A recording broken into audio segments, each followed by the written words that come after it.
పెద్దవాళ్ళు ఉన్నారు. అందరికీ పేరు పేరు నమస్కారం. డాక్టర్ కేఎల్ఎన్ పటేల్ గారిని వేదిక మీద రావాల్సిందిగా కోరుతున్నారు నిర్వాహకులు. డాక్టర్ కేఎల్ఎన్ పటేల్ గారు చెప్తున్నారు, పొరపాటు అంటే భావించవద్దు. ఈ వాటికి సంబంధించిన జీవిత విశేషాలు చాలా పుస్తకాలు వచ్చినాయి, మన పేపర్లు వచ్చింది, చాలా మంది చాలా రకాలుగా రాశారు. కానీ ఆయన లోపల ఉండే ప్రత్యేకత ఏంటంటే కొంచెం డిఫరెంట్గా చూద్దామని దాన్ని కీలక చదివాను. పుస్తకాలు 1-2 సార్లు చదివాను. నాకు పెద్ద ఆయన్ని కలిసి అదృష్టంగా కలిగింది. చాలా 6-7 సార్లు కలిసారు. చివరి రోజులు చాలా విషయాలు షేర్ చేసుకున్నారు ఆయన. ముఖ్యంగా కుల వివక్ష గురించి, జ్యుడిషియరీలో వారు చేసిన సంస్కరణ గురించి నాతో ఎదుగున ఆత్మీయంగా మాట్లాడారు చాలా సందర్భాల్లో. అవి మీతో కొంచెం పంచుకుంటారు. నాకు చాలా ఆశ్చర్యం కలిగించిన విషయం ఏంటంటే, వారు చిన్నప్పుడు నిజామాబాద్లో మాకు ఒక చిన్న ఇల్లు అద్దెకి ఇచ్చేవాళ్ళం. ఆ అద్దె ఇంట్లో కొంతమంది బీసీ ముదిరాజులు వాళ్ళు అద్దెకు ఉండేవాళ్ళు. అక్కడ ఒక బాలమ్మ గారు ఒక ఉండే. ఆమె నేను వెళ్ళగానే రెడ్డి రెడ్డి గారు కూర్చోండి అని పిలిచేది. అప్పుడు నేను కొంచెం గర్వంగా ఫీల్ అయ్యేవాళ్ళు, ఈవిడెవరో నన్ను రెడ్డి గారు అని పిలుస్తున్నది, నేను రెడ్డిని కాదు కదా. కానీ ఎగ్జాక్ట్లీ అదే విషయం శివశంకర్ గారి విషయంలో వచ్చేసరికి ఆయన ఊహ తెలిసాక, లా డిగ్రీ చేశాక కాన్షియస్గా హైకోర్టులో ప్రాక్టీస్ చేయడానికి మొదలుపెట్టిన తర్వాత గజెట్లో నోటిఫికేషన్ ఇచ్చి తన పేరులో ఉన్న రెడ్డిని తొలగించుకున్నాడు. చాలా కాన్షియస్గా. ఎందుకో చిన్నప్పుడు వాళ్ళ ఫ్యామిలీ వాళ్ళ ప్రమేయం లేకుండా హెడ్ మాస్టర్ గారు స్కూల్లో జాయిన్ చేసుకునేటప్పుడు రెడ్డి అనే పేరు ఈయనకి చేరుస్తాడు ఈయన పేరుతో. కానీ తనకి చైతన్యం వాళ్ళు ఎక్కువయ్యి స్వాతంత్ర ఉద్యమంలో పాల్గొన్నాడు, అన్నగారిని పోగొట్టుకున్నాడు, చాలా కష్టపడ్డాడు. బహుశా ఏ తెలంగాణ సగటు బాలుడు పడాలని కష్టాలు పడ్డాడు. అవన్నీ మనం చూస్తున్నాం. బోట్ పాలిష్ చేశాడు, తిరిగాడు, తిండికి లేకుండా కష్టపడ్డాడు, చిల్లర డబ్బులకు లేకుండా కష్టపడ్డాడు. ఏ పూట ఎట్లా గడుస్తుంది తెలియని స్థితిలో ఆయన చాలా స్ట్రగుల్ చేసి మొత్తం మీద అమృత్సర్లో స్వయం కృషితో అద్భుతమైన ఇంగ్లీష్లో ప్రావీణ్యం సంపాదించి ఆయన మొత్తం మీద హైదరాబాద్ వచ్చి మళ్ళీ లా చేసి తర్వాత కాన్షియస్గా తను ప్రతి స్టెప్లో ఎంత కాన్షియస్గా ఉన్నాడంటే, తను రాబోయే 20 ఏళ్ళ తర్వాత ఏం కాదలుచుకున్నాడు ముందే అనుకుంటూ తను పెళ్ళి ఎలా చేసుకోవాలి, ఏం చదువుకోవాలి, అట్లా లా కోర్స్ పూర్తి చేసిన తర్వాత కోర్టులో జాయిన్ అయ్యే ముందు పేపర్ తీసినప్పుడు జస్టిస్ జీవన్ రెడ్డి గారు ఉంటారు. అతను ఇతని ప్రత్యేకంగా ఛాంబర్కి పిలిపించి, ఏమంటే మీరు పేరెందుకు తీసించుకున్నారు, ఉండనిండి ఉంటే బాగుంటుంది కదా, మీరు మిమ్మల్ని మాలో కలుపుకుంటామని అర్థం వచ్చేట్టు మాట్లాడతారు. కానీ శివశంకర్ గారు చాలా కాన్షియస్గా లేదు నేను రెడ్డిని కాదు, రెడ్డి తీసేసుకుంటాను. దానికి ఆయన చాలా భవిష్యత్తులో చాలా మూల్యం చెల్లించాడు. లేకపోతే తను ఇంకా ఎక్కడ ఉండేవాడో తెలియదు. ఆ మూల్యాన్ని కాన్షియస్గా చెల్లించిన గొప్ప వ్యక్తి ఆయన. అప్పుడు నేను కోరుకుంటున్నాను, ఈ మలతరంలో కూడా నేను హైదరాబాద్ వచ్చిన కొత్తలో మా బంధువుల అబ్బాయి గారు వచ్చాడు ఇక్కడికి. వస్తుంటే నేను చెప్పిన, బాబు నువ్వు ఒట్టి నీ పేరుతో చలామణిలోకి వస్తే లాభం లేదు, నువ్వు లా చేస్తానంటున్నావు, నువ్వు పేరు అంతా రెడ్డి పెట్టుకోని చెప్పాను. ఆ అబ్బాయి అప్పుడు నేను చెప్పింది 15 ఏళ్ల క్రితం, 10 ఏళ్ల క్రితం చెప్పిన మా అబ్బాయి మొన్న కలిసి అంటున్నాడు, అంకుల్ నేను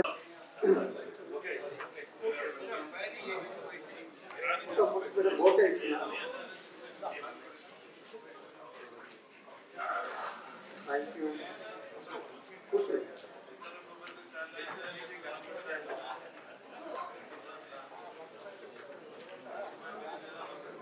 నేనేం చెప్తున్నానంటే, మనకు ఈరోజు కూడా కేసీఆర్ గారు బీసీ రిజర్వేషన్స్ తగ్గించినప్పుడు ఒక్క రిట్ పడలేదు. అదే అప్పుడు వాళ్ళు బీసీ రిజర్వేషన్ ఇస్తూ ఉన్నప్పుడు 1970s లో 100+ రిట్స్ పడితే ఆ 100+ రిట్స్ని శివశంకర్ గారే ఒక్కడు ఎదుర్కొని వాటిని ఆ కేసులో మనకు విజయం సాధించి పెట్టారు. ఆ విజయం సాధించిన ఫలితమే నాబోటర్లు అందరూ ఉస్మాన్ యూనివర్సిటీ వరకు చదువుకోవాలి. చాలా మంది నేను అడుగుతా, పిల్లలు మీకు మనకి బీసీ రిజర్వేషన్ ఎప్పటి వచ్చిందో మీకు తెలుసా అంటే ఎవరికి తెలియదు. కొన్ని ఏ రాష్ట్రాల్లో బీసీ రిజర్వేషన్ ఉంటున్నాయో తెలుసా అంటే తెలియదు. కేంద్ర ప్రభుత్వ సంస్థల్లో రిజర్వేషన్ ఎంత ఉందో తెలియదు. ఆ మధ్య లెక్క తీసే ఓబీసీ కమిషన్ వాళ్ళు కేంద్ర ప్రభుత్వ ఉద్యోగాల్లో 8% కూడా లేదు బీసీ, నాట్ ఈవెన్ 8% కూడా లేదు. అది పైకెత్తున్న కొద్ది, హోదా ఎత్తున్న కొద్దీ అసలు ఆ పర్సెంటేజ్ ఉండట్లేదు. వీటన్నిటిని చాలా కాన్షియస్గా ప్రతి దశలో ప్రతి ఏజ్లో ఆయన ఏ స్థితిలో ఉన్నా ఎక్కడున్నా శివశంకర్ గారు ఎదుర్కొంటూ మనకి దారిని సుగమం చేసుకుంటూ వచ్చారు. వారు జన్మ ధన్యమైంది, వాళ్ళ తల్లి కన్నా కాల్పు గొప్పది, ఆయన జన్మ గొప్పది. ఆ రకంగా చూసుకుంటూ ఉంటే ఆ చైతన్య పాలనేది సర్టిఫికేట్లో మనం విఫలమవుతుందని అనిపిస్తుంది. మనకు తెలుసు అనుకుంటా, మనకు చాలా మంది చాలా విషయాలు తెలియదేమని ఇప్పుడు అనిపిస్తుంది మాకు. నేను అంతా ఇంత జర్నలిజంలో ఉన్న చాలా విషయాలు చూస్తుంటాను. మన పుస్తకం చదవడం రాదు, సినిమా చూడడం తెలియదు, విషయాలను అర్థం చేసుకోవడం తెలియదు, రాజకీయాలు అసలు అర్థం కావు. చాలా మంది చిన్న స్థాయి రాజకీయాల గురించి మాట్లాడుతుంటారు, చేస్తూ ఉంటారు. ఎందుకన్నా తెలియదు. ఎమ్మెల్యే క్యాండిడేట్స్ టికెట్ తీసుకోవడంలో కానీ గెలవడంలో కానీ చాలా చాలా చాలా చాలా వెనుకబడుతున్నారు. మరి శివశంకర్ గారు అందించిన చైతన్యం ఎందుకంటే ఎక్కువైందో తెలియదు. ఆ చైతన్యం కొనసాగించాల్సిన బాధ్యత మనందరి మీద ఉంది. ఆ దిశలో ఈ సభ ఈ రకంగా నిర్వహిస్తున్నా కానీ ఫ్యూచర్లో దీన్ని ఇంతకంటే గొప్పగా నిర్వహించాలి. కేంద్ర ప్రభుత్వము డాక్టర్ లక్ష్మణ్ గారు ఎంపీలు అందరూ చాలా మంది ఉన్నారు మన వాళ్ళు. దయచేసి మీకు ఒక రిక్వెస్ట్, ఫ్యూచర్లో ఈ బర్త్డేని నేషనల్ బీసీ డే కింద డిక్లేర్ చేయించాలి. నేషనల్ బీసీ డే అట్లాగే రాష్ట్ర ప్రభుత్వం ఇక్కడ ప్రతి ఏడాది సెలవు ప్రకటించడంతో పాటు ఈ జన్మదినోత్సవాన్ని రాష్ట్ర ప్రభుత్వం నిర్వహించాలని మన డిమాండ్గా ముందుకు తీసుకెళ్తాం. శివశంకర్ గారి ఆలోచన గొప్పగా ఉంది కాబట్టి శివశంకర్ గారు అయ్యారు.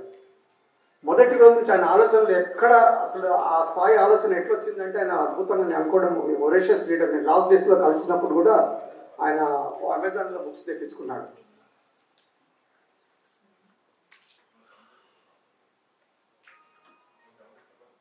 చాలా మంది బయోగ్రఫీలు రాయడంలో చాలా నిజాయితీ పాటించకుండా ప్రవర్తిస్తారు, కానీ వారు రాసిన ప్రతి పేజీలో ప్రతి లైన్లో ప్రతి అక్షరంలో నిజాయితీ కనిపిస్తున్నట్టుంటుంది.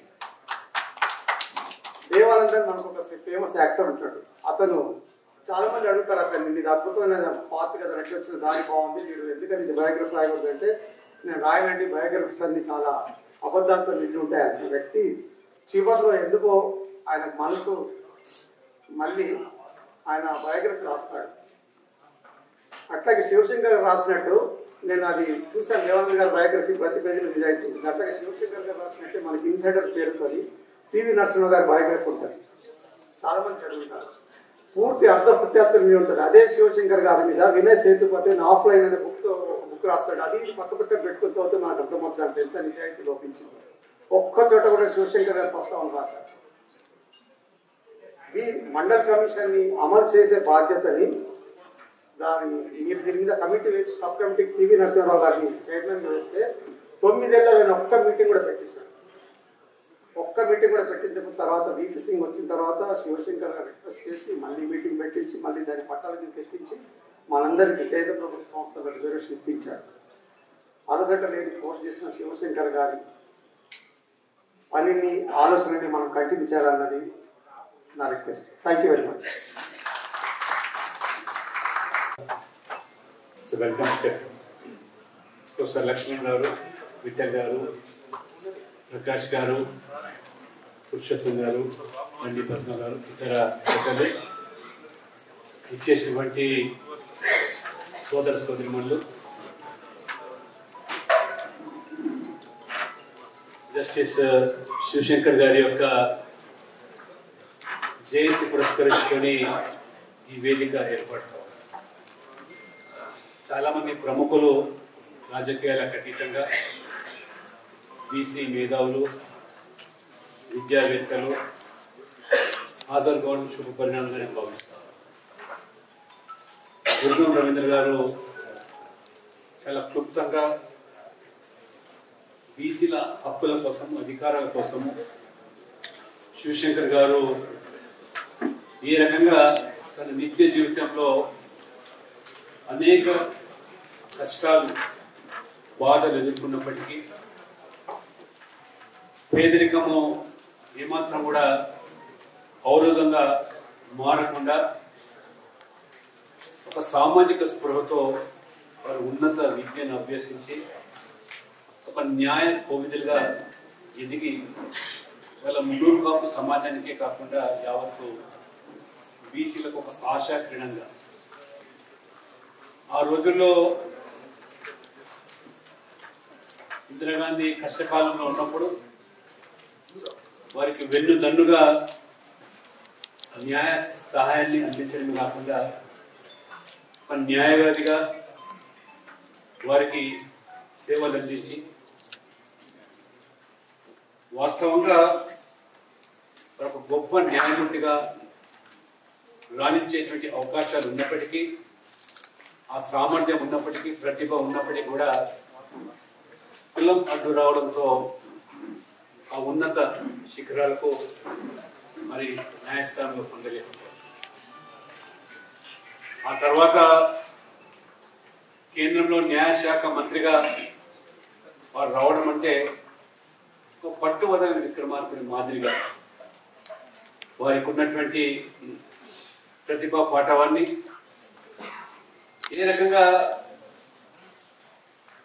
మరి న్యాయస్థానాల్లో న్యాయవాదులకు ముఖ్యంగా వెనుకబడ్డ సామాజిక వర్గాలు అణచివేయబడుతున్న సందర్భంలో అనేక మంది ఇవాళ చాలా మంది ఇంతకుముందు మనం చదువుతా ఉన్నాం,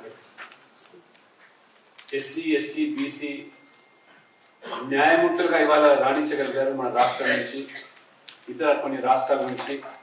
అది కేవలము శివశంకర్ గారి యొక్క కృషి, పట్టుదల, శ్రమ వల్ల సాధ్యమైతే సోషల్ జస్టిస్ అని దాన్ని వారు నిర్వచనం.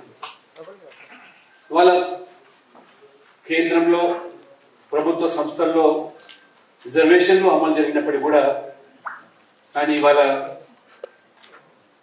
న్యాయస్థానాల్లో రిజర్వేషన్లు లేకపోవడం వల్ల ఈ రకమైనటువంటి మరి ఇబ్బందులను గమనించి వారు అనేక సంస్కరణలు తీసుకొచ్చి అనేకమైన రిఫార్మ్స్ అందులో వారు ఒక న్యాయశాఖ మంత్రిగా తీసుకురావడం వల్ల ఈరోజు ఎప్పుడిప్పుడు మనం చూస్తున్నాం మన రాష్ట్రంలో కూడా అనేక మంది బీసీలు వాళ్ళ న్యాయమూర్తులుగా రాణించగలుగుతున్నారు, సుప్రీంకోర్టులో కూడా న్యాయమూర్తులుగా రాణించగలుగుతున్నారంటే అది కేవలం అది ఆ ఖ్యాతి, ఆ ఘనత శివశంకర్ గారికి మాత్రమే దక్కుతుందంటే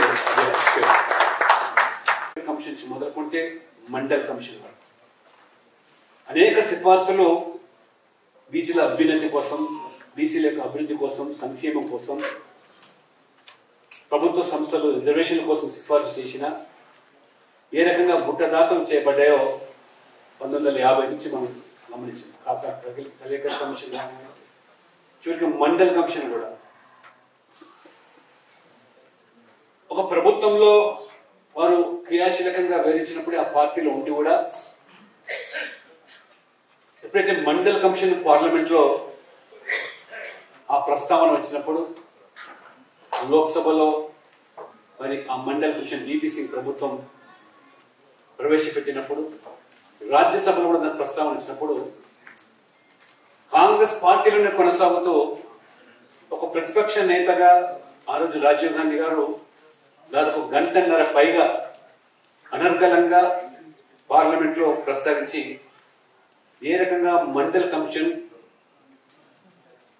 కులాల పేరు మీద రిజర్వేషన్ కనుక ఇచ్చినట్టయితే దేశం అవరోధంగా మారుతుంది, దేశానికి ప్రతిభ ఉన్నటువంటి అనేక మంది అవకాశాలు కోల్పోతారు, ప్రతిభ అనేది ఆ రకంగా కనుమరుగవుతుంది, ఈ దేశంలోని సెకండ్ గ్రేడ్ సిటిజన్స్ మారే ప్రమాదం ఉందని ఆ మండల్ కమిషన్ ఉన్నటువంటి న్యాయపరమైన లొసుగులను సరిదిద్దే విధంగా పూర్తి దాన్ని అవగాహన కల్పించి సుప్రీం కోర్టులో సైతం కూడా ఏ రకంగా రిజర్వేషన్ అవసరం అని మండల్ కమిషన్ కు అనుకూలంగా తీర్పు ఇచ్చే దాంట్లో ఒక న్యాయవాదిగా, ఒక న్యాయశాఖ మాజీ మంత్రిగా తన యొక్క మరి ఏ రకంగా కాంట్రిబ్యూషన్ అనే విషయాన్ని ఈనాటి తనను తెలుసుకోవాల్సి వస్తుంది.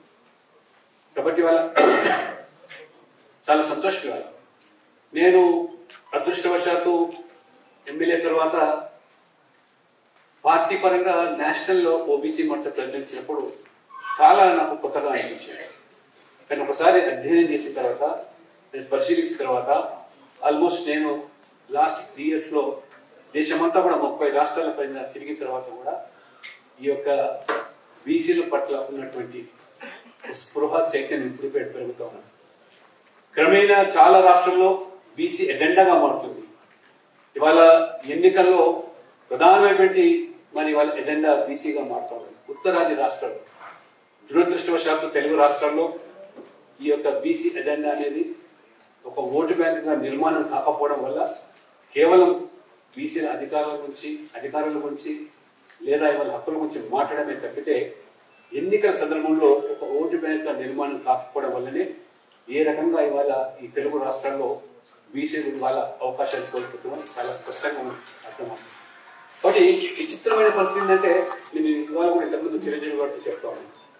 ఇవాళ కుల గణన నుంచి ఏదైతే ప్రస్తావన చర్చ జరుగుతుంది, కానీ ఇవాళ నేను దాదాపు 30 రాష్ట్రాల్లో నేను పర్యటన చేసినప్పుడు ఒక్కొక్క రాష్ట్రం 5 సార్లు 6 సార్లు వెళ్ళాను. విచిత్రం ఏంటంటే ఈ యొక్క సామాజిక కాలనీ అనేటువంటి ఏదైతే ఇవాళ ఎంతమంది వక్తలు మాట్లాడుతూ చెప్పారో అది 50% పైగా జనాభా ఉన్నప్పటికీ కాకపోవడానికి ఎవరిని నిందించడం కాదు, ఎవరి మీద నెప్ప పెట్టడం కాదు. మనం ఒకటిగా ఉండి ఇవాళ మనం ఏ ఒక్క అసెంబ్లీలో చెప్పండి, ఈరోజు ఆల్మోస్ట్ 50% పాపులేషన్ లేకుండా అసెంబ్లీ ఉండదు కదా. ఎమ్మెల్యేలు గెలిపించే శక్తి మన చేతుల్లో ఉంది. ఎమ్మెల్యేలు గెలిపించి అధికారులకు వచ్చేటువంటి సామర్థ్యం మనకు ఉన్నప్పటికీ కూడా మనము కొన్ని బలహీనతల వల్ల లేదా కొన్ని ప్రలోభాల వల్ల తప్పుతో పడుతున్న వాళ్ళను చైతన్యపరిచి సంఘటితంగా మార్చి ఇవాళ ఏ రకంగా మన ఓటు మనకు అనేటువంటి ఏ నినాదం ఏదైతున్నదో ఇవాళ మనకున్నట్టు 119 అసెంబ్లీలో 70-80 అసెంబ్లీలో బీసీలు అత్యధికమైనటువంటి జనాభా ఉన్నారు, ఓటు బ్యాంక్ ఉంది. కానీ మన ఓటు మార్పిడి వల్ల మనం కోల్పోతున్నాం తప్పితే ఇతరులు నిందించడం, ఇతరుల మీద నెపం తెచ్చేది కాకుండా మనలో ఉన్న బలహీనతలను దాన్ని చక్కదిద్దుకొని చైతన్యపరిచి సంఘటితపరిచి ఆ రకంగా ఈ 2 రాష్ట్రాల్లో కూడా బీసీలు ముఖ్యమంత్రి కావాలనే ఆలోచనతో శివశంకర్ గారి యొక్క జయంతి సందర్భంగా ఇది ఒక ఎజెండాగా ముందుకు తీసుకుపోవాలని ఇందులో వెంకయ్య గారు నాకు ఫోన్లో చెప్పండి, ఢిల్లీలో ఉన్నప్పుడు రాత్రి ఫోన్ చేశారు. ఇక్కడ మరి జయంతి సందర్భంగా ఒక ఏర్పాటు చేశాను, రావాలి.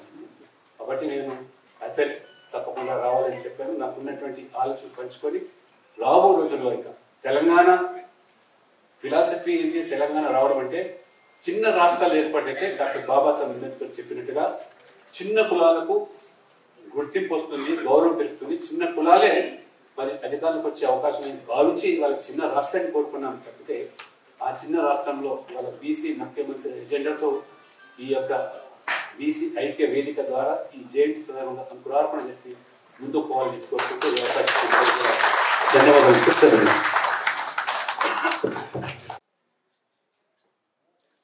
లక్ష్మణ్ గారికి కొద్ది వేరే ప్రోగ్రాం ఉందని ముందు మాట్లాడవలసి కోరడం జరిగింది. ఈనాటి సభాధ్యక్షులు రాజ్యసభ సభ్యులు శ్రీ ఉద్దిరాజ రవీంద్ర గారిని మాట్లాడవలసిందిగా కోరుతున్నాం. ఈనాటి మన అందరి ఆరాధ్యులు స్వర్గీయ పుంజాల శివశంకర్ గారి 90వ జయంతి సందర్భంగా వారి దివ్య స్మృతికి నివాళులర్పిస్తూ ఈరోజు మనందరం కూడా ఇక్కడ కలుసుకోవడం ఒక విధంగా ఒక మంచి ఒక తొలి మెట్టులాగా ఒక బీసీలకు నిజంగా మున్నూరు కాపు బిడ్డగా పుట్టినప్పటికి కూడా తను చేసిన దానికి ఈరోజు అందరం కలుసుకోవడానికి ఈ ప్రోగ్రాం పెట్టుకోవడానికి వచ్చినటువంటి ముఖ్య అతిథిగా అంటే అందరం అతిథులమే ఈ వేదిక మీద ఉన్నటువంటి సీనియర్ అన్న కేశవరావు గారు, మాజీ రాజ్యసభ సభ్యులు, ఇప్పుడు అడ్వైజర్ టు సీఎంగా ఉన్నారు. వారు మా అన్న నాకు నిత్యం సలహాలు ఇస్తూ ధైర్యాన్ని ఇస్తూ రాజ్యసభలో నాకు ఫుల్ సపోర్ట్గా ముందు తీసుకెళ్తున్నటువంటి అన్న లక్ష్మణ్, జస్టిస్ భవానీ శంకర్ గారు, వినయ్ కుమార్ అన్న ఎప్పుడు కూడా బీసీల కోసమే నాన్నగారి తర్వాత పరితపిస్తూ వినయన్న ముందు తీసుకెళ్తున్నటువంటి వినయన్న గారు, ఎల్ రమణ గారు, వేదిక మీద పూల రవీందర్ గారు, మన జూనియర్ గౌరీశంకర్ అన్న, జాజుల శ్రీనివాస్ గౌడ్ గారు, బొమ్మ శ్రీరామ్ గారు, పక్కన ఉన్నటువంటి చిరంజీవుల ఐఏఎస్ గారు, వారు ఉద్యోగాల్లో ఉన్నప్పుడు కూడా పోస్ట్లో ఉండి ఒక ఐఏఎస్ గా ఉండి కూడా బీసీల కోసం తప్పించిన వ్యక్తి.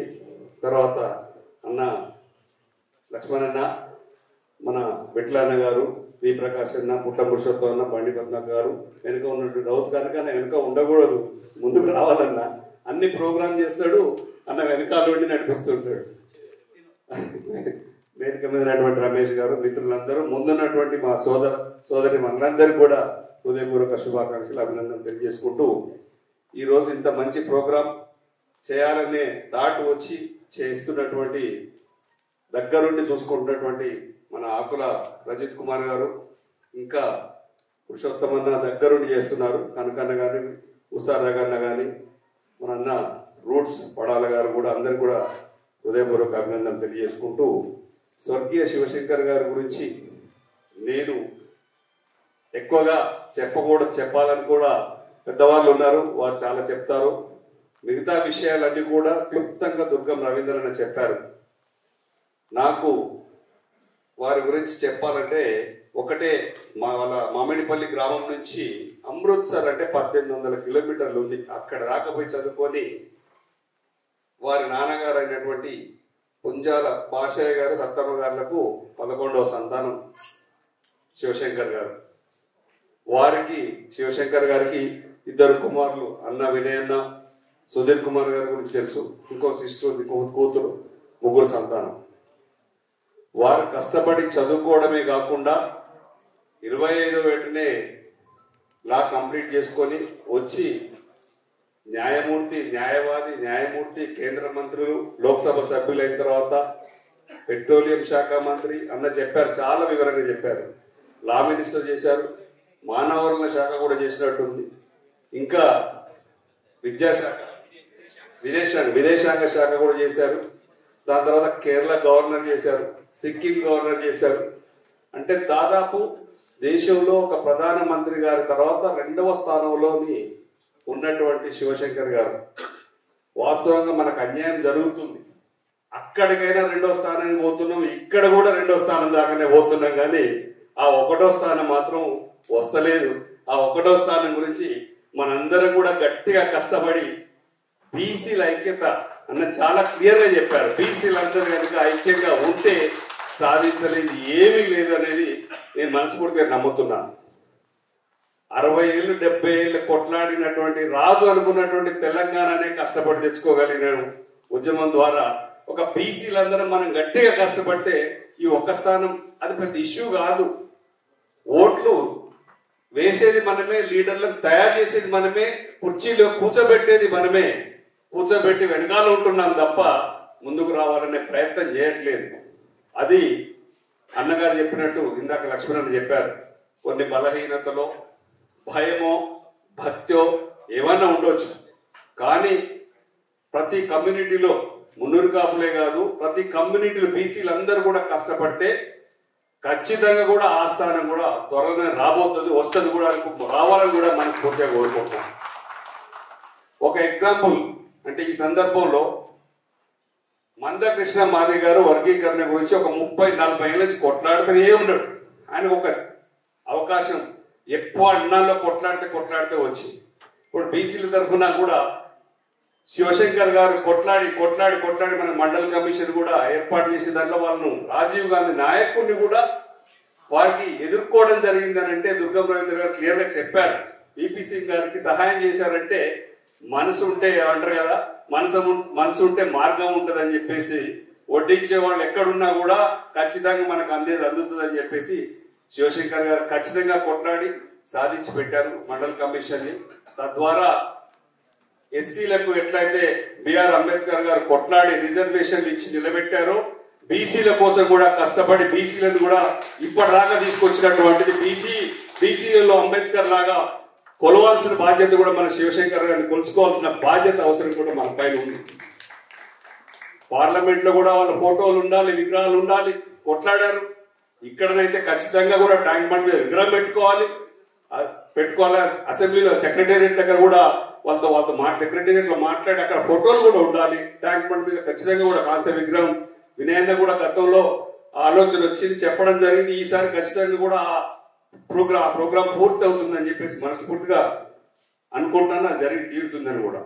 అన్న చెప్పినట్టు ఆ ఎమర్జెన్సీ టైంలో రాజీవ్ గాంధీ, ఇందిరాగాంధీకి కష్టాలు వచ్చినప్పుడు కూడా ఉన్నారంటే, దేశంలో నెంబర్ 1, నెంబర్ 2 పొజిషన్కి వచ్చారంటే వారికి ఉన్నటువంటి పట్టుదల, అంకుటిత దీక్షకు ఇది ఒక నిదర్శనం. వారు చనిపోయి కూడా దాదాపు 2017 90 ఏళ్ళు ఉన్నారు, పెద్ద మనిషి. అమ్మ కూడా ఈ మధ్యనే ఒక 2-3 months బ్యాక్ అనుకుంటారు, 3 నెలలు అయినా 2 months బ్యాకే అమ్మగారు లక్ష్మీబాయి గారు కూడా ఈ మధ్యనే కాలం చేశారు. వారికి నిజంగా కూడా శివశంకర్ గారికి వెనుకాల ఉండి నడిపించింది మాత్రం అమ్మగారు లక్ష్మీబాయి గారు కూడా మనస్ఫూర్తిగా మనం తలుచుకోవాల్సిన అవసరం కూడా ఉందని చెప్పేసి మరొకసారి కోరుకోవడం. ఇంకా నాకు కొన్ని ఢిల్లీలో కూడా ఏం అవసరం ఉన్నా కూడా మేమందరం ఉన్నాం, కేశవరావు అన్న ఇక్కడ ఉన్నా కూడా అక్కడ నడుస్తుంది. ఇంకా వారు ఇప్పుడు ఖచ్చితంగా వారు ఎక్కడున్నా నడిపిస్తారు. లక్ష్మణ్ అన్న ఉన్నారు, మేమున్నాం.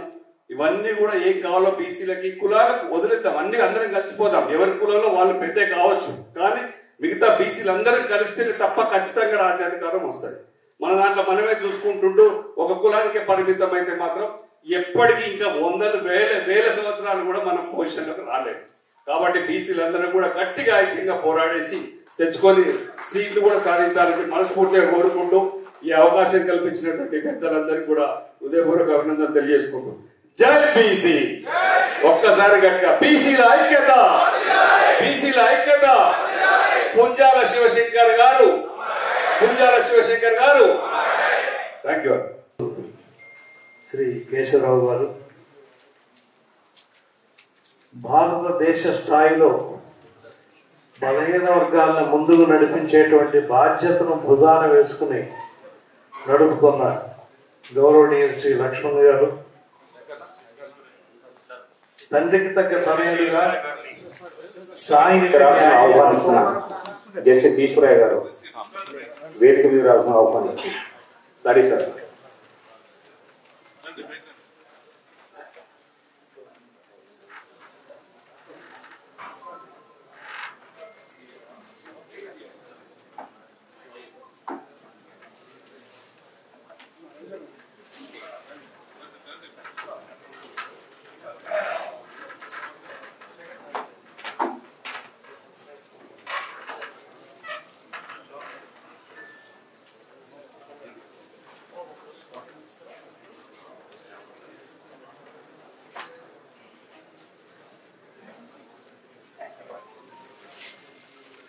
బీసీల ఐక్యత, బీసీల ఐక్యత.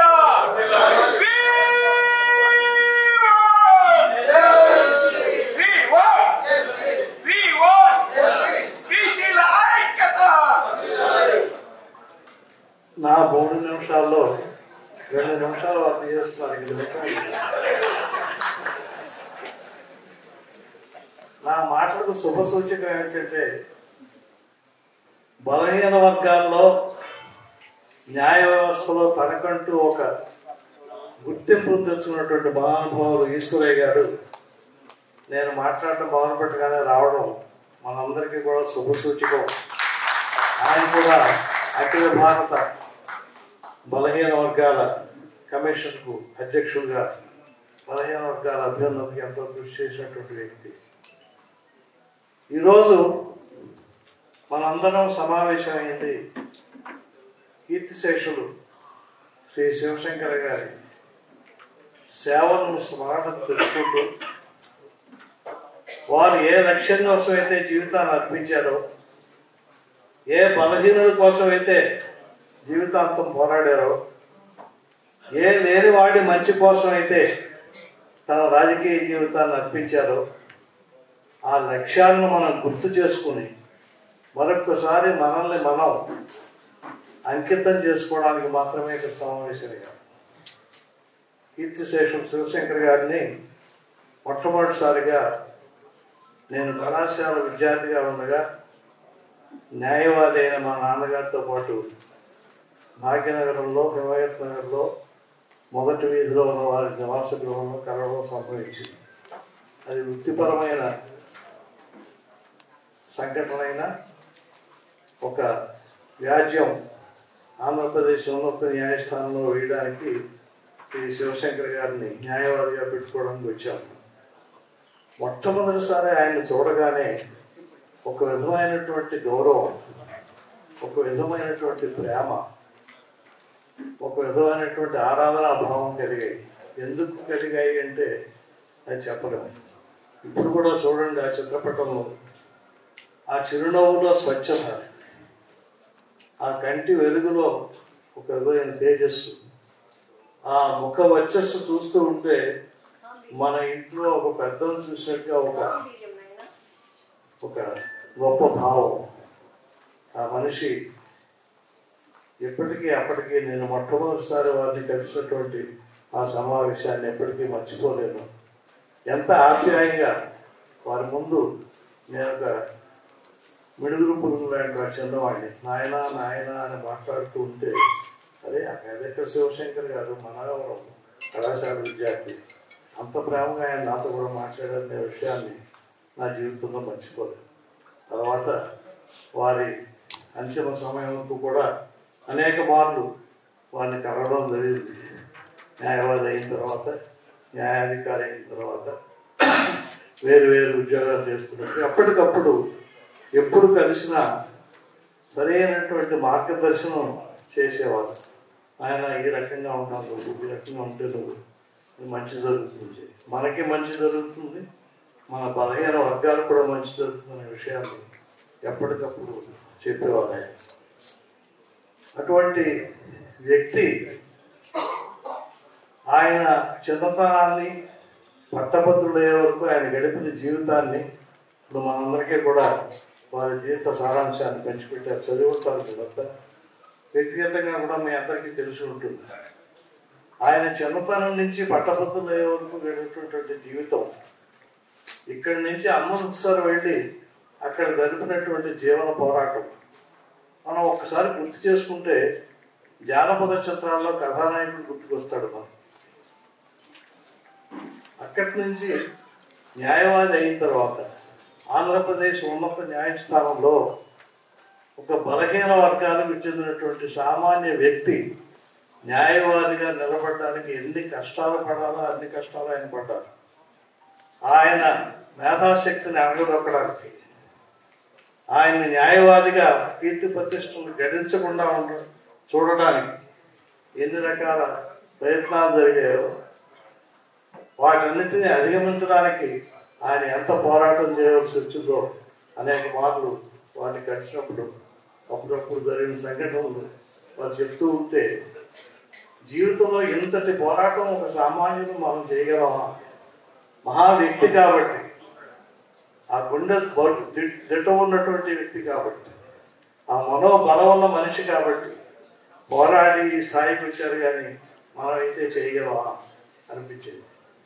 అది కాకుండా చివరకు గతి లేక, ఇంకొక దారి లేక ఆయనకు ఆంధ్రప్రదేశ్ ఉన్నత న్యాయస్థానంలో అదనపు న్యాయమూర్తిగా పదవి ఇవ్వాల్సి వచ్చింది. ఈ బలమైన వర్గాల వారు, నేను ఎవరిని వ్యక్తిగతంగా కానీ వర్గపరంగా కానీ నిందిస్తున్నానని మీరు అనుకోవద్దు. ఆనాడు జరిగిన చరిత్ర అది. ఆ చరిత్ర ప్రకారం వారిని న్యాయమూర్తి కాకుండా చాలా ప్రయత్నం చేశారు. అదనపు న్యాయమూర్తి అయిన తర్వాత న్యాయమూర్తిగా ఆయన గడుస్తున్నటువంటి కీర్తి ప్రతిష్టలను చూచి భయపడి శాశ్వత న్యాయమూర్తిగా నియమించినప్పుడు అప్పుడు కూడా వారికి అన్యాయం జరిగింది. వివరాలను వెళ్ళను, ఎందుకంటే ఇప్పుడు ఇది ఆవేశకావేశాల సమయం కాదు. ఆయన ఎప్పుడైతే ఆయనకి శాశ్వత న్యాయమూర్తిగా నియమించినప్పుడు అన్యాయం చేశారో, ప్రధాన న్యాయమూర్తి అయ్యేటువంటి అవకాశాన్ని లేకుండా చేశారు. ఆయన పదవి రాజీనామా చేసి ఆయన మళ్ళీ ప్రజా జీవితంలోకి న్యాయవాద వృత్తిలోకి రావడం జరిగింది. అయితే ఆయనకు ఆ పదవి రాకుండా చేసిన వాళ్ళు చేసిన పెద్ద పొరపాటు ఏంటంటే, వారిని న్యాయమూర్తిగానే ఉండనిచ్చినట్టయితే మహా అయితే రాష్ట్ర ఉన్నత న్యాయస్థానం ప్రధాన న్యాయమూర్తి అయిపోయి ఆగిపోయేవారు. అక్కడ ఆయన రానివ్వకపోవడం వల్ల అఖిల భారత స్థాయికి ఎదిగారు. ఆనాటి ప్రధాని, మనం అమ్మగా పిలుచుకున్నటువంటి ఇందిరాగాంధీ గారు మనకి వ్యక్తిగతమైనటువంటి న్యాయ సమస్యలు వచ్చినప్పుడు ఢిల్లీలో ఎవరైతే బాగుంటుందని ఆమె తెలుసుకున్నప్పుడు అందరూ కూడా ఏకవాక్యంతో చెప్పినటువంటి మాట, ఇవాళ భాగ్యనగరంలో శివశంకర్ గారు న్యాయవాది ఉన్నారు, వారిని మీరు అడగండి అని అంటే అమ్మ స్వయంగా శివశంకర్ గారిని కోరడం, వారు అంగీకరించి అమ్మను ఆ న్యాయ కష్టాల నుంచి బయటికి తీసుకురావడం, దాని ఫలితంగా అమ్మ ప్రధానమంత్రి మళ్ళీ అయినప్పుడు భారతదేశ మంత్రివర్గంలో ప్రధానమంత్రి తర్వాత రెండవ స్థానాన్ని వచ్చినటువంటి ఏకైక వ్యక్తి శ్రీ శివశంకర్ గారు. ఆయన నిర్వహించిన శాఖలు కూడా సామాన్యమైనవి కాదు. Justice, law, justice and company affairs మాత్రమే కాకుండా పెట్రోలియం అండ్ కెమికల్స్, అలాగే ఎక్స్టర్నల్ అఫైర్స్, అనేక రకాల విషయాలు ఆయన కేంద్ర కేబినెట్ మంత్రిగా ఆయన నిర్వహించడం జరిగింది. అదే కాకుండా క్లిష్టమైనటువంటి సమస్య ఏది వచ్చినప్పటికీ కూడా ఆనాటి ప్రధాని ఇందిరమ్మ శివశంకర్ గారితో సంప్రదించకుండా ఏ నిర్ణయం తీసుకునేవారు కాదని ఆ రోజుల్లో అందరూ అనుకునేవాళ్ళు. అది నిజం కూడా. ఇందాక నుంచి పెద్దలందరూ చెప్పారు, బలహీన వర్గాల కోసం ఆయన జీవితంలో ఎన్ని పోరాటాలు చేశారు. బలహీన వర్గాలకు ఒక శాసన పరిపాలన సామర్థ్యం ఇవ్వడానికి ఏ రకంగా వారు తోడ్పడ్డారు, బలహీన వర్గాల కోసం జీవితాన్ని ఏ రకంగా దారిపోశారు పెద్దలందరూ కూడా చెప్పారు. భారతదేశ సర్వోన్నత న్యాయస్థానంలో మొట్టమొదటిసారి దళితుడు న్యాయమూర్తి కావడానికి మూల కారణం శివశంకర్ గారు. భారతదేశ సర్వోన్నత న్యాయస్థానంలో ఒక దళితుడు న్యాయమూర్తి కావడానికి అఖిల భారత సీనియారిటీ ఉండాలి అనేటువంటి నిబంధనలు పక్కన పెట్టి భారతదేశంలో ఉన్న ఉన్నత న్యాయస్థానాల్లో సీనియర్ అయినటువంటి దళితులు ఎవరో వెతికి వారిని అక్కడ న్యాయమూర్తిగా చేశారు. ఆ క్రమంలోనే ఈ రాష్ట్రం నుంచి కూడా జస్టిస్ కె రామస్వామి గారు అఖిల భారత సర్వోన్నత న్యాయస్థానంలో న్యాయమూర్తిగా పనిచేయడం జరిగింది. అలాగనే అంతకు ముందు ఉన్నత న్యాయస్థానం, నేను మళ్ళీ ఏ వర్గాల పేర్లు ఆ వర్గ విద్వేషాలు రెచ్చగొట్టే మాటలు కానీ మాట్లాడుతున్నాను అనుకోవద్దు, కానీ సమాజంలో అగ్రస్థానంలో ఉన్నారని అనుకునేటువంటి కొంతమందికి మాత్రమే ఉన్నత న్యాయస్థానం న్యాయమూర్తి పదవులు పూర్తిగా వచ్చేవి. వేరే వర్గాల వారికి, బలహీన వర్గాల వారికి న్యాయమూర్తి పదవి రావడం అంటే అది పగటి కలగానే ఉండేది. శ్రీ శివశంకర్ గారు కేంద్ర మంత్రివర్గంలో, కేంద్ర ప్రభుత్వంలో తనకంటూ ఒక బలమైన స్థానాన్ని ఏర్పరచుకున్న తర్వాత మాత్రమే భారతదేశ న్యాయ వ్యవస్థలో బలహీనులకు ఒక స్థానం లభించినటువంటి విషయాన్ని మీ అందరికీ నేను సవినయంగా మనవి చేసుకుంటాను. అలాగే లాభపడిన వారిలో శ్రీ ఈశ్వరయ్య గారు ఉన్నారు, నేను ఉన్నాను, ఇంకొకరు ఉన్నారు. మేము లేకపోతే ఇటువంటి ఉన్నత స్థానానికి మేము రావడం అనేటువంటిది అంతకు ముందు రోజుల్లో అయితే అది పగటి కల. కానీ శ్రీ శివశంకర్ గారు ధర్మం అంటూ ఆనాటి వాళ్ళకు కూడా మేము కూడా జస్టిస్ అని అనిపించుకోవాల్సినటువంటి ఒక ఆశ నెరవేరినటువంటి క్షణం, ఆ క్షణం అటువంటి మహనీయులు అని వచ్చింది.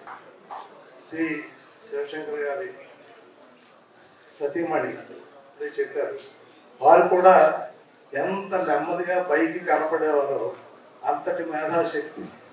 90 సంవత్సరాల వయసులో 3 PhDలు. ఆమె చేదోడు వాదోడుగా సహధర్మచారిణిగా ఇంట్లో విషయాల్లోనే కాకుండా, పిల్లల పెంపకంలోనే కాకుండా, నేను అనుకుంటాను ఆమె మేధాశక్తి రాజకీయ పరంగా, ఈ ప్రజా జీవిత పరంగా కూడా శ్రీ శివశంకర్ గారికి ఎంతో బలాన్ని ఇచ్చి ఉంటుంది అని అనుకుంటాను. అయితే ఒక్క దురదృష్టకరమైన సంఘటన శివశంకర్ గారి జీవితంలో, వారి కుమారుడు శ్రీ సుధీర్ కుమార్ గారు పరమపదించడం, అతి చిన్న వయసులో వారు పరమపదించడం అనేది అది తీరని లోటు. చాలా మంది మిత్రులు చెప్తారు ఇప్పటికీ కూడా, సుధీర్ బతుకుంటే ఇలా ఉండేది కాదు, సుధీర్ ఉంటే ఇలా అయ్యేవాడు, సుధీర్ అంటే ఇంత నాయకుడు అయ్యేవాడు అంటే ఒక సువర్ణ అవకాశాన్ని ఈ రాష్ట్రంలో బలహీన వర్గాలు పోగొట్టుకున్నారు సుధీర్ మరణంతో. అయితే వినయ్ కూడా అంతే పట్టుదలతో బలహీన వర్గాల కోసం ఆయన కూడా కట్టుబడి ఉన్నారు, కట్టుబడి ముందు కూడా పనిచేస్తారు. ఇటువంటి సందర్భంలో నాకు మాట్లాడేటువంటి అవకాశం రావడం నిజంగా నా అదృష్టం. మరొక్కసారి శివశంకర్ గారిని గుర్తు చేసుకుంటూ, ఆయన మహోన్నత వ్యక్తిత్వాన్ని గుర్తు చేసుకుంటూ, ఆయన పేద ప్రజలకు చేసిన సేవను గుర్తు చేసుకుంటూ, ఈ రాష్ట్రంలో లేనివాడికి ఒక ధైర్యాన్ని ఇచ్చిన మనిషిని గుర్తు చేసుకుంటూ, ఒక్క విషయం మనం మనసులో పెట్టుకోవాలి. మన ఈ ఆవేదన, మన ఈ ఐకమత్యం, మనం చేయబోయేటువంటి కార్యక్రమం ఏ ఒక్కరికి వ్యతిరేకంగా ఉద్దేశించింది కాదు. ఏ వర్గానికి కానీ, ఏ కులానికి కానీ, ఏ సంఘానికి కానీ వ్యతిరేకంగా ఉద్దేశించి కాదు. మమ్మల్ని మేము ఈ బలహీనమైన స్థితి నుంచి బలమైన స్థితికి మేము ఎదగడానికి మేము పనిచేసుకుంటాం. మా పిల్లలకు ఈ కూలిపోనే కాకుండా మా పిల్లలకు కూడా ఉజ్వలమైనటువంటి భవిష్యత్తు ఉండేటట్టుగా, వాళ్ళకి సమున్నతమైన విద్య లభించేటట్టుగా, వాళ్ళు కూడా పారిశ్రామికంగా, ఆర్థికంగా, ఇంకొక రకంగా సమాజంలో ముందుకు వచ్చేట్టుగా కృషి చేయడానికి మాత్రమే మేమంతా కలిసాం తప్ప ఏ ఒక్కరికి వ్యతిరేకంగా ఉద్దేశించింది కాదు. అందరితో కలిసి నడుస్తూనే మన పిల్లల్ని మన జాతిని మన వర్గాన్ని మనం ముందుకు తీసుకెళ్ళేటువంటి ప్రయత్నానికి ఆయన జీవితం ఒక ప్రేరణ, ఆయన చేసిన సేవ ఒక ఉద్దేశం, ఆయన మనకిచ్చినటువంటి సందేశం. మహాత్మా గాంధీ చెప్పినట్టుగా ఆయన జీవితమే ఆయన సందేశం. దాన్ని గుర్తుపెట్టుకోండి. మన ఎవరు కూడా నిరాశ చెందక్కర్లేదు. మహాకవి శ్రీశ్రీ ఏనాడో చెప్పాడు, పతితులార భ్రష్టులార ఏడవకండి వస్తున్నాయి జగన్నాథ జగన్నాథ జగన్నాథ రథచక్ర అని చెప్పాడు. ఈనాడు మనకి లక్ష్మణ చక్రాలు వచ్చాయి. కేంద్ర స్థాయిలో, రాష్ట్ర స్థాయిలో పెద్దలందరూ ఉన్నారు. అందరూ కలిసి ఈ చక్రాన్ని ముందు నడిపిస్తారని, ఈ రథం అప్రతిహతంగా ముందుకు పోతుందని, ఈ తెలుగు రాష్ట్రాల్లోనే కాకుండా ఈ దేశంలో బలహీన వర్గాలకు బలంగా మాట్లాడేటువంటి రోజు అతి దగ్గరలోనే ఉందని ఆశిస్తూ. Thank you, sir, for sharing your thoughts on this. Now I request Mr. Chiranjeevi Garu to speak on Shivshankar IAS.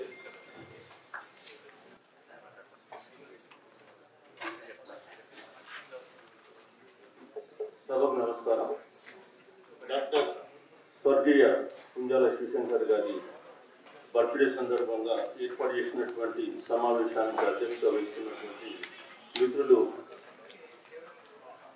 Ravichandra గారు, ఎంపీ రాజ్యసభ, అదేవిధంగా మరొక సీనియర్ నాయకులు, రాష్ట్రంలోనే కాదు దేశంలోనే చాలా సీనియర్ నాయకులు, మాజీ రాజ్యసభ సభ్యులు, మాజీ ప్రస్తుత రాష్ట్ర ప్రభుత్వ సలహాదారు గౌరవనీయులు శ్రీ కేశవరావు గారికి, అదేవిధంగా వేదికపై ఉన్నటువంటి జస్టిస్ ఈశ్వరయ్య గారికి, భవానీ శంకర్ గారికి, ఇంకా చాలా మంది పెద్దలున్నారు, ఏమనుకోవద్దు, మన్నించండి. అందరికీ ఒకేసారి నా యొక్క నమస్కారములు. అదేవిధంగా ఈ కార్యక్రమంలో పాల్గొంటున్న మీ అందరికీ కూడా నా నమస్కారం తెలియజేసుకుంటూ, ముఖ్యంగా ఈ మధ్య కాలంలో నేను శివశంకర్ గారి ఆత్మకథ పుస్తకాన్ని చదవడం జరిగింది. ఆ పుస్తకం చదివిన తర్వాతనే వారు నిజంగా శివశంకర్ గారు అంటే ఏంటి, వారి దేశానికి రాష్ట్రానికి చేసినటువంటి సేవ ఏంటి అనేటువంటి విషయాన్ని అర్థం చేసుకోవడం జరిగింది. చాలా వరకు ఏంటంటే శివశంకర్ గారి గురించి పెద్దగా అవగాహన లేదు, పేరు తెలుసు కానీ వారు చేసినటువంటి కాంట్రిబ్యూషన్ సేవ గురించి తెలియదు. ఆ పుస్తకం చదివిన తర్వాత నేను ఇమీడియట్గా డాక్టర్ వినయ్ గారితో ఫోన్ చేసి మాట్లాడాను. సార్, థ్యాంక్ యూ సార్, మీరు చాలా మంచి పుస్తకాన్ని ప్రచురించారు. వారు అట్లాంటి మహానుభావునికి అసలు మన హుసేన్ సాగర్ ఆ నెక్లెస్ రోడ్లో ఒక విగ్రహం ఉండాల్సింది, ఎందుకు లేదని చెప్పేసి వారితో మాట్లాడి వారిని తీసుకొని పోయి ప్లేస్ చూపించాను, ఎక్కడ పెడితే బాగుంటుంది అని. సో మరి ఇప్పుడు మీ అందరికి కోరేది ఏంటంటే ఆ ప్లేస్ నెక్స్ట్ ఇయర్ వరకు రావాలి, అక్కడే మనం ఈ సభ చేద్దాం. అది వారు కూడా ఒప్పుకున్నారు, ఆ ప్లేస్ చూశారు, చాలా బాగుంది. నెక్లెస్ రోడ్లో నేను వారికి ఎగ్జాక్ట్ ప్లేస్ కూడా చూపించాను, 2 ప్లేసులు చూపించాను. ఒక ప్లేస్ వారు సెలెక్ట్ చేసుకున్నారు. సో వారిని వారి పెద్దలు గౌరవనీయులు కేశవరావు గారు ఉన్నారు, వారితో వారు మాట్లాడుకుంటారు, మోసం ఇప్పటికీ నేను అనుకుంటాను. సో దాన్ని ముందు తీసుకుపోవాల్సింది కోరుతున్నాను. రెండో విషయం వస్తే, ఈరోజు ముఖ్యంగా శివశంకర్ గారి గురించి మనం మాట్లాడాలంటే, ఈ రాష్ట్రంలో కానీ దేశంలో కానీ బీసీ రిజర్వేషన్లకు వారు పితామహులు. వారు జీవితం అంతా కూడా ఒక సామాజిక స్పృహ కొరకు బతికినటువంటి వ్యక్తి. ఆయన ఏ ఉద్యోగం చేసినా ఆ ఉద్యోగంలో ఒక సామాజిక స్పృహ ఇమిడి ఉంది. ఖచ్చితంగా బడుగు బలహీన వర్గాలకు న్యాయం చేయాలనేటువంటి ఒక సంకల్పంతో బతికినటువంటి వ్యక్తి, స్వయం కృషి వాళ్ళు కష్టపడి జీవితంలో పైకి వచ్చినాడు కాబట్టి మరి ఆయన జీవితంలో ఏ పదవి చేపట్టినా పదవికి న్యాయం చేశాడు. సో వారి జీవిత చరిత్ర చదివిన తర్వాత నాకు తోచిన అంశం ఏంటంటే బీసీలకు అవకాశం ఇస్తే ఆ ఖచ్చితంగా ఆ పోస్టుకు న్యాయం చేస్తారు. చాలా మంది అనుకుంటారంటే బీసీలు కొద్దిగా అంత ఎఫిషియెంట్ పీపుల్ గానేమో, ఈ దేశంలో కొన్ని వర్గాలు మాత్రమే, కొన్ని వర్ణాలు మాత్రమే చాలా తెలివైన వాళ్ళేమో అనుకుంటారు. కానీ వారి పుస్తకం జీవిత చరిత్ర చదివిన తర్వాత, వారు నిజంగా చేసిన సేవ చూసిన తర్వాత 100%గా బీసీలకు అవకాశం ఇస్తే ఈ దేశ చరిత్రను మార్చగలిగేటువంటి వ్యక్తులు ఓన్లీ బీసీలు. ఆ విషయాన్ని నాకు ప్రస్ఫుటంగా తెలియడం జరిగింది. సో నేను చాలా మంది బీసీలకు కూడా నేను చెప్తున్నాను ఏంటంటే, మనం ఆత్మన్యూనత భావంతో బాధపడాల్సిన అవసరం లేదు. వాస్తవానికి మనకు అవకాశం ఇస్తే అందరికంటే బాగా సేవ చేయగలం. కానీ మనం ఏమనుకుంటున్నామంటే, అయ్యో మేము నిజంగా సేవ చేసినంత మనకు బలం ఉందా, అన్ని తెలివితేటలు ఉన్నాయని అనుకుంటున్నాం. కానీ వాస్తవానికి అందరికంటే కూడా బాగా తెలివితేటలు ఉన్నటువంటి వర్గం బీసీ వర్గం. అందుకే బీసీలు అంటే భయపడే బీసీ కులగణన 51 నుంచి చేస్తలేదు ఇప్పటివరకు. ఈ మధ్యకాలంలో అంశం మీద కూడా మేము చాలా మాట్లాడినాం. సరే, ఇప్పుడు ఈ సందర్భం కాకపోవచ్చు, కానీ బట్ జస్ట్ 1-2 విషయాలు దాని మీద చెప్పేసి నేను ముగిస్తాను. ఈ శివశంకర్ గారి ఎట్లయితే వారు కష్టపడ్డారో రిజర్వేషన్ కొరకు, వారు కష్టపడడం వల్లనే ఇవాళ తెలుగు రాష్ట్రాల్లో 1972 నుంచి రిజర్వేషన్స్, బీసీ రిజర్వేషన్స్ అమలవుతున్నాయి.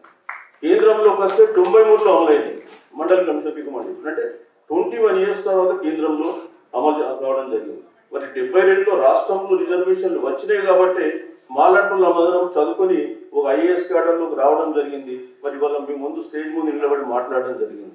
సో మరి అందుకే అంబేద్కర్ వీరిని మన శివశంకర్ గారు అంటే నేను ఎప్పుడు ఏమనుకుంటానంటే, ఒక అంబేద్కర్, ఒక పూలే, అదేవిధంగా తమిళనాడు పెరియార్, ఈ ముగ్గురు కలిస్తే ఏర్పడినటువంటి ఒక వ్యక్తిత్వమే శివశంకర్ గారి వ్యక్తిత్వం అనుకుంటుంది. వారు నిజంగా బీసీలు కాబట్టి బీసీలు సహజంగా తమ వ్యక్తుల్ని ఎక్కువగా ప్రచారం చేసుకోరు.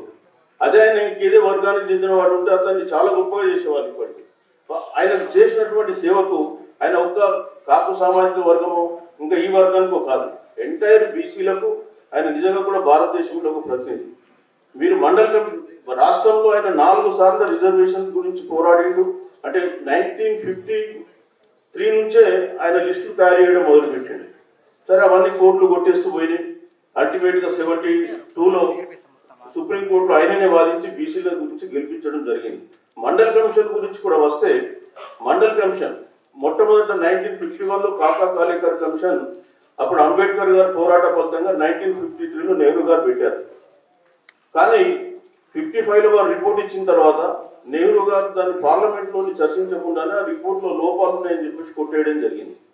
మళ్ళీ రెండో బీసీ కమిషన్ గురించి ఎవరు మాట్లాడలేదు. 1978లో జనతా గవర్నమెంట్ వచ్చిన తర్వాత 1979 జనవరిలో మండల్ కమిషన్ పెట్టారు. 79 జనవరిలో పెడితే మళ్ళీ 79 ఎండింగ్ జనతా గవర్నమెంట్ పడిపోయింది.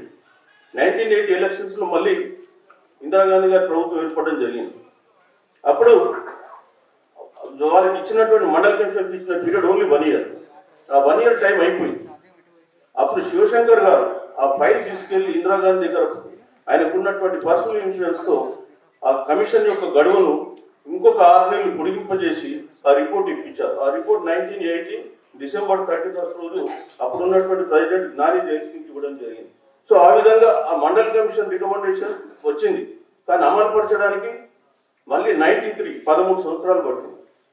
1980 డిసెంబర్ 31 వస్తే అది అమలుపరచడానికి 93 సెప్టెంబర్, దాదాపు 10 సంవత్సరాలు పట్టింది. మరి అమలుపరచడంలో కూడా ఇంతకుముందు వక్తలు చెప్పారు వారు చేసిన కృషి. నేను దాన్ని మళ్ళీ రిపీట్ చేయదలుచుకోలేదు. సో ఇప్పుడు మనం ఎందుకు చెప్తున్నామంటే 1970లో 1793 జీవో ద్వారా అప్పుడున్నటువంటి అనంతరామన్ కమిషన్ ఏదైతే రికమెండ్ బీసీలకు 30% రిజర్వేషన్ ఇవ్వాలని చెప్పింది. సరే, రాష్ట్ర ప్రభుత్వం 20% రిజర్వేషన్ ఇచ్చింది. అయితే దాన్ని హైకోర్టు కొట్టేసింది. ఎందుకు కొట్టేసింది? బీసీలకు లెక్కలు లేవు, జనాభా కులగణన లేదు, మీరు ఇంత పర్సెంటేజ్ ఎట్లున్నారు కాబట్టి మేము మీకు ఇవ్వడానికి వీల్లేదని చెప్పేసి అప్పుడున్న హైకోర్టు కొట్టేస్తే మళ్ళీ సుప్రీంకోర్టు దాన్ని క్లియర్ చేశారు. ఈ రోజు కూడా అదే జరుగుతుంది. మొన్న స్థానిక సంస్థల ఎన్నికల్లో లాస్ట్ టైం కూడా మీ బీసీలకు లెక్కలు లేవని చెప్పి కొట్టేస్తే మిత్రులు వినయ్ కుమార్ గారు ఇక్కడే ఉన్నారు. అంతకుముందు వారు సుప్రీంకోర్టుకి వెళ్ళి ఆ కేసును దాన్ని స్టే తీసుకొని వచ్చి ఇక్కడ మళ్ళీ ఎలక్షన్ జరిపి 34%తో జరపడం జరిగింది. మరి ఇప్పుడు కూడా మేము కోరుతున్నాం ఏంటంటే ఇప్పటి వరకు సరే ఎడ్యుకేషన్ తర్వాత ఎంప్లాయ్మెంట్లో వచ్చింది, మరి రాజకీయ రంగంలో ఎందుకు రాకూడదు? బీసీలకు ఏం అన్యాయం చేశారు? ఇవాళ కేంద్రం మొన్న అనుకున్నదే తడుగా ఈడబ్ల్యూఎస్ 10% రిజర్వేషన్ ఇచ్చేశారు. చిన్న కమిటీ పెట్టారు, ఆ కమిటీ వాళ్ళు ఏదో రికమెండేషన్ ఇచ్చారు, చేశారు. అదేవిధంగా 33% ఉమెన్ రిజర్వేషన్ ఇచ్చారు. మరి బీసీ రిజర్వేషన్ ఎందుకు ఇచ్చారు? ఓబీసీలు ఏమి అడుగుతలేరు, అడగకూడదా? వీళ్ళు ఇట్లనే బానిసలుగా ఉండాలా? ఇవాళ కేంద్ర ప్రభుత్వంలో కూడా ఉద్యోగాలలో 22% ఉన్నారు. మొన్న 2022లో కేంద్ర మంత్రి పార్లమెంట్కి ఇచ్చినటువంటి లెక్క ఏంటంటే 27% ఉండాల్సిన ఓబీసీలు 22% ఉన్నారు. ఎస్సీలు 15 ఉండాలి, వాళ్ళు 18 ఉన్నారు. ఎస్టీలు 7.5 ఉండాలి, వాళ్ళు 8.33 ఉన్నారు. ఓబీసీలకు వస్తే 27 ఉండాల్సింది 22 ఉన్నారు. మరి ఎవరు చేస్తున్నారు అన్యాయం? మరి జనాభా లెక్కలు ఉంటే ఖచ్చితంగా మీరు కోర్టులలో అన్ని కేసులు గెలిచే వాళ్ళు ఈవెన్ స్థానిక సంస్థలే కాదు చట్టసభల్లో కూడా ఉండాలి. ఇప్పుడు బీసీలు అడగాల్సింది ఏంటంటే వీటి గురించి కాదు, బీసీలకు నిజంగా రాజ్యాధికారం వచ్చినప్పుడే ఇవన్నీ కూడా సాల్వ్ అయింది. కులగణన జరిగినప్పుడే ఇవన్నీ సాధ్యం. అయితే కొంతమంది పెద్దలు కులాలు అనేటివి ఒక రాష్ట్రంలో ఒక విధంగా ఇంకో రాష్ట్రంలో కులాలు అనేటివి కూడా స్టేట్ స్పెసిఫికే. ఇవాళ రజకులు తీసుకుందాం, మన దగ్గర బీసీలు, మీరు పక్కన పడి ఒరిస్సాలో, యూపీలో, త్రిపురలో ఎస్సీలు వాళ్ళు. ఈ రాష్ట్రంలో మేదరులు ఉన్నారు, మేదరు ఇక్కడ బీసీ, పక్కన కర్ణాటక పోటీ ఎస్టీ, ఇక్కడ బంజారా ఉన్నారు, ఇక్కడ ఎస్టీ, మహారాష్ట్ర పోతే బీసీ. సో అక్కడ రాష్ట్రంలో స్పెసిఫిక్గా కులాలు ఉన్నాయి. ఆ కులాలు కొన్ని ఎస్సీలో ఉన్నాయి, కొన్ని ఎస్టీలో ఉన్నాయి, కొన్ని ఓబీసీలు ఉన్నాయి. సో దాన్ని పట్టుకుని మనం బీసీల రిజర్వేషన్ సాధ్యం కాదు అంటే, కులగణన సాధ్యం కాదంటే కొద్దిగా ఆలోచించాలని చెప్పి ప్రజలకు నేను తెలియజేసుకుంటూ, ఓబీసీల లెక్కలు జరగాలి. ఇప్పుడు ఇంకోటి కూడా, ఇప్పుడు జరిగినంత మాత్రాన ఇక్కడ రాష్ట్రంలో రిజర్వేషన్లు పెరుగుతాయా అని ఒక ప్రశ్న వస్తుంది. ఓకే, ఇమ్మీడియట్గా సాధ్యం కాకపోవచ్చు, కానీ లాంగ్ రన్లో అవకాశం ఉంది. మనం రిజర్వేషన్ల మీద కోర్టు జడ్జిమెంట్లు అన్ని పరిశీలిస్తే మ్యాక్సిమం బీసీలకు సంబంధించి ఎందుకు ఓడిపోయినామంటే బీసీల కులగణన లేకపోవడం వల్ల. ఒకటి మొన్న శాస్త్రీయంగా బీహార్లో కులగణన చేసి ఆయన బీసీల రిజర్వేషన్ పెంచాడు. సుప్రీంకోర్టు మళ్ళీ దాన్ని అంటే హైకోర్టు కొట్టేసిన మన జస్టిస్ ఈశ్వరయ్య గారు ఇక్కడ ఉన్నారు, వారు కూడా పిటిషన్ ఫైల్ చేసినారు. ఆ పిటిషన్ నేను కూడా చూసిన, సుప్రీంకోర్టులో ఇవాళ అడ్మిట్ అయింది. మేమేమంటున్నామంటే దెర్ ఆర్ 2 ways. ఒకటి, సుప్రీంకోర్టులో 50% రిజర్వేషన్ దాటవుతున్నటువంటి అంశాన్ని ఈడబ్ల్యూఎస్ రిజర్వేషన్ సుప్రీంకోర్టు దాన్ని రిలాక్స్ చేసింది, 60% ఒప్పుకోండి. మరి బీసీల విషయంలో ఎందుకు ఒప్పుకోరు? లెక్కలు లేదన్నారు, ముందుకు లెక్కలు తీసి మరీ పెట్టినారు కాబట్టి ఎందుకు ఒప్పుకోరు? ఒక సమస్య. రెండోది, తమిళనాడు ఎగ్జాంపుల్లో ఆ రోజు జయలలిత ఇందిరా సహాని కేసు ఇదే మండల్ కమిషన్ రికమెండేషన్ వచ్చినప్పుడు జయలలిత చీఫ్ మినిస్టర్, ఆమె తమిళనాడులో గొడవ అవుతుందని తెలిసి ఆమె అసెంబ్లీలో తీర్మానం పాస్ చేసి యాక్ట్ పాస్ చేసి ఆ యాక్ట్ను పివి నరసింహారావు దగ్గర ప్రధానమంత్రితో తీసుకెళ్లేసి పార్లమెంట్లో పాస్ చేయించి రాష్ట్రపతి ఆమోదముద్ర చేసి అక్కడ 50% రిజర్వేషన్ తెచ్చుకున్నారు. మరి ఎందుకు తెచ్చుకున్నారు? వాళ్ళు అక్కడ రాష్ట్రానికి స్పెసిఫిక్ లా ఉంటుందా? కాబట్టి మనం కొంచెం ఆలోచించుకొని ముందుకు పోతే ఖచ్చితంగా రాబోయే కాలంలో మరిన్ని విజయాలు బీసీలకు వస్తాయి. అట్లా చేసినప్పుడే మనం శివశంకర్ గారి యొక్క స్ఫూర్తిని కొనసాగించిన వాళ్ళం అవుతాం. మరి వారి స్ఫూర్తి మనం ఆ దిశలో నడిపిస్తుందని చెప్పి ఆశిస్తూ తెలుగు తీసుకుంటున్నాం. అవకాశం చెప్పడం జరిగేది.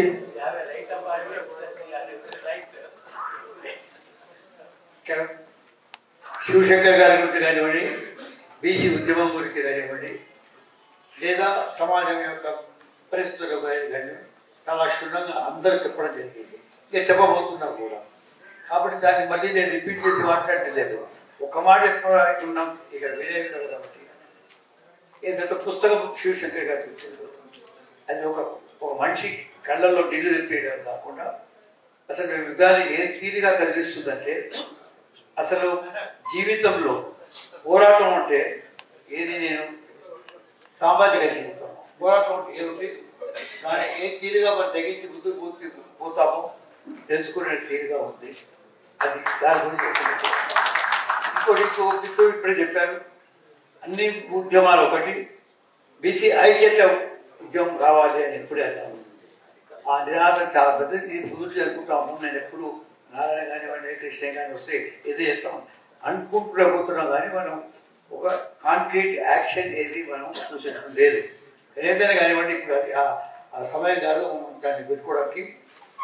మీకు బెస్ట్గా ప్రకాష్ ఉన్నాడు, ఒక థింకింగ్ మ్యాన్, ఒక ఎనలిటికల్ మ్యాన్ ఉన్నాడు. మీరు ఒక 10 మంది కూర్చొని కూడా ఉన్న మాట ఏదైతే మేము అనుకుంటా ఉన్నారో అది సరి అయిన మాట విద్యార్థులు. ఇప్పుడు సరైన మాట కాబట్టి దానికి ఎంతవరకు అయితే ప్రోగ్రామ్ ఆఫ్ యాక్షన్ ఉండదో ఏది మనం చేయలేదు. ప్రోగ్రామ్ ఆఫ్ యాక్షన్ అంత ఈజీగా చెప్పుకోవడం. ఇప్పుడు రవి ఉన్నాడు, ఇవాళ మనకి మీకు రాజ్యసభలో నిన్నటి వరకు ఆయన చూశాను కాబట్టి he'll be one of the best fellows who can implement your behave like ఆ తెలియని లక్ష్మణ్ ఏ పార్టీ అయినా కానీ నేను నా స్పీచ్లో కూడా ఎప్పుడు నేను అక్కడ రాజ్యసభ చెప్పేటప్పుడు సాధు సమాజ్కి చైర్మన్ కానీ చాలా ఆ తీరుగా మాకు మన దగ్గర పోరాడే శక్తి, పోరాడే పటిమ పూర్తిగా కనపడతా ఉంది. దానికి కావాల్సింది ఒక యాక్షన్. నిన్న వినయ్ నవీను మాట్లాడుతూ ఉంటే నేను ఈ మాటలే చెప్పాను. వాళ్ళు ఎంత బాధపడ్డా కానీ ఎందుకంటే ఆ మూమెంట్లో ఉన్నాను కాబట్టి, నేను వాళ్ళు ఏమన్నా ఉంటే పొలిటికల్గా పాలిటిక్స్లో ఉన్నాను, మినిస్టర్ ఉన్నాను, అప్పుడంతా ఉన్నాను. అయినప్పటికీ నాకు ఒక పొలిటికల్ లైఫ్ లైట్ అనేది దొరికిందంటే ఆరంగేట్లో ఇనాగరేషన్ అంటే ఆరంగేట్లో ఇనాగరేషన్ కాదు, అది శివశంకర్ వాళ్ళు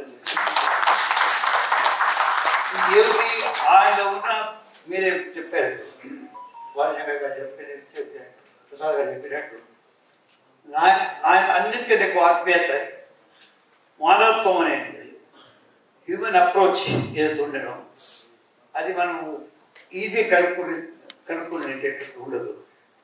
నాయనాన్ని మాట్లాడటం కానీ, అమ్మ అని మాట్లాడటం కానీ, పిల్లలతో అంటారు సొంత ఫ్యామిలీ మెంబర్గా మాట్లాడుతున్నట్టు మాట్లాడటం కానీ, ఇది మనకు కావాల్సింది వాళ్ళ సోషల్ సర్కిల్ లోపల చేరవలసిన నిజమైన పని. అది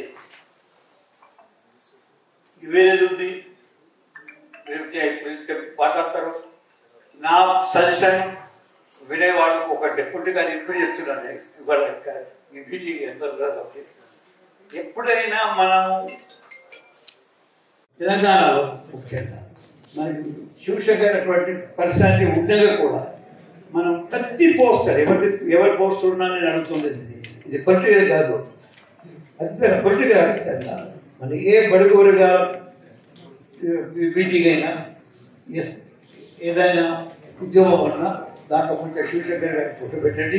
మొన్న మాట్లాడి నేను వేరే లీడర్లు కూడా ముందు తమ ఫోటోలు పెట్టుకోవాలన్నా అన్న ఆ మాట వేరే. కానీ ఇవాళ చెప్పేది ఏంటంటే మనం శివశంకర్ గారి విగ్రహాలతో పెట్టుకుంటాం. ప్లేస్ నాకు వేరే గారు మాట్లాడడం జరిగింది, అది దొరుకుతుంది నేను అనుకుంటున్నాను. దొరకకపోయినా కానీ మంచి ప్లేస్ తీసుకుని చేస్తున్నాం. కానీ మనం చేయవలసిన మాట మాత్రం మనం మా హృదయాలలో ఉందో దాన్ని చెప్పుకునే తగ్గట్టుగా చెప్పుకునే తీరులో ఏ పోస్టర్ పెట్టినా కానీ, ఏ పోస్టర్ అయినా కానివ్వండి, కొంచెం పడుగు వర్గాలతో సంబంధం ఉన్నది అని అనుకుంటే దాంట్లో శివశంకర్ గారి ఫోటో పెట్టాలని కోరుకుంటూ తన కుటుంబ సభ్యులు ఇంకా చాలా సంతోషంగా ఉండేవాళ్ళు. మీ అందరికీ తెలుసు సీనియర్ న్యాయవాది ఎంత సంపాదిస్తాడో. హరి సాల్వే కానీ, లేకపోతే సోలి స్వరాజ్య కానీ, లేకపోతే నారీమణి కానీ 100 కోట్లు ఏకే సేని కానీ 100,000 కోట్లు సంపాదించేవాడు. కానీ ఆయన యూనియన్ క్యాబినెట్ మినిస్టర్ అయి 5-6 పోర్ట్ఫోలియోలు పొందిన నెంబర్ 2 వ్యక్తిగా ఉన్నా కూడా ఆయన ఏం సంపాదించలేదు. ఎందుకు సంపాదించలేదు? తన దేశానికి పాల్పడినాడు. తర్వాత బీసీల గురించి చూసినట్లయితే నిజంగా అతని భీష్మ పితామహుడు మనకి బీసీలకి ఎందుకనంటే 3 సార్లు కొట్టేసినా కూడా 4వసారి పట్టుబదలని విక్రమార్కుడు లాగా తనే సుప్రీంకోర్టులో వేసి ఈరోజు ఉమ్మడి ఆంధ్రప్రదేశ్లో బీసీ ఫలాలు పొందుతున్నామనంటే బీసీలు అందరూ కూడా నిజంగా ఆయనకు ఎన్ని ఏళ్ళు రుణపడ్డా కూడా ఆయన రుణాన్ని తీర్చుకోలేదు. ఇప్పుడు కూడా నిజంగా ఆయనకు నిజమైన నివాళులు అర్పించడం అంటే ఇప్పుడు మనకు చిరంజీవులు గారు నిన్న ఒక వ్యాసం రాశాడు. బీసీ జనగణన ఒక ఎక్స్రే లాంటిది ఈ యొక్క సమాజానికి.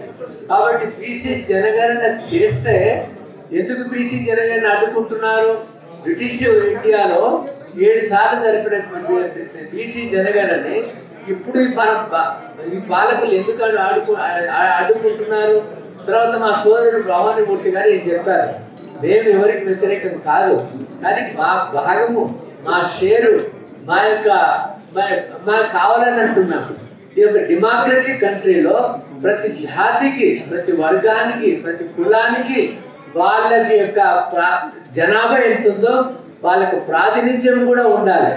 కాబట్టి ప్రాతినిధ్యం ఉండడానికి, మనల్ని తొక్కి పెట్టడానికి తరతరాలుగా ఈ యొక్క వర్ణాశ్రమం వచ్చింది, ఈ యొక్క కుల వ్యవస్థ వచ్చింది. ఈ కులాలను ఎప్పుడు కూడా తొక్కే పెడతారు. మనకి ఇంతకంటే శివశంకర్ గారిని ఏ రకంగానైతే అతనికి ఒక చీఫ్ జస్టిస్గా అయ్యేది, లేకపోతే పైకి రాకుంటే ఎట్లా తొక్కి పెడితేనా కూడా అంత పైకి వెదిగినాడో, మనల్ని కూడా ఎంత తొక్కినా కూడా మనం ఇప్పుడే కేశవరావు గారు అన్నారు, మనం ఐకమత్యంతోనే మన అధికారాలను, రాజ్యాంగం యొక్క ఫలాలను, ఫండమెంటల్ రైట్స్, ప్రాథమిక హక్కులను సాధించుకోగలం. కాబట్టి మనము వారిని ఆదర్శంగా తీసుకొని ఫస్ట్ మనం సాధించుకునేది కులగణన.